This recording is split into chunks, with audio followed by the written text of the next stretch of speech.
பட்டாணி சுண்டலுக்கு தேவையான பொருள் பார்த்துக்கலாம். மசாலாவுக்கு இது வந்து இஞ்சி பூண்டு பேஸ்ட்டு.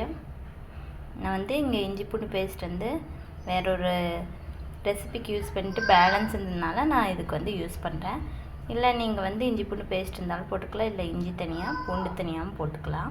வந்து அரைக்கிறதுக்காக. அதுக்கப்புறம் இது ஒரு தக்காளி போட்டுக்கிறேன். மீடியம் சைஸ் தக்காளி இருந்தால் போதும். புளிப்பு அதிகமாக இருக்குது அப்படின்னா சும்மா அளவாக சின்ன தக்காளி பழம் ஒன்று வந்து அரிஞ்சு போட்டுக்கோங்க.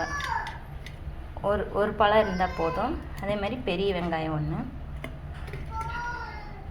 அப்புறம் டேஸ்ட்டுக்காக 10 சின்ன வெங்காயம் நான் சேர்த்துறேன். இது கூட வந்து பச்சை மிளகா வந்து ஆப்ஷனல், சேர்த்துறனா சேர்த்திக்கலாம், இல்லை அப்படின்னா இதே போதுமான அளவு. இதை வந்து நல்ல ஃபைன் பேஸ்ட்டாக இத்தினூண்டு, அதாவது ஒரு 2 ஸ்பூன்னா 1/4 டம்ளர் தண்ணி ஊற்றி இதை வந்து அரைச்சி எடுத்துக்கணும். நல்லா ஃபைன் பேஸ்ட்டாக அரைச்சி எடுத்துக்கணும்.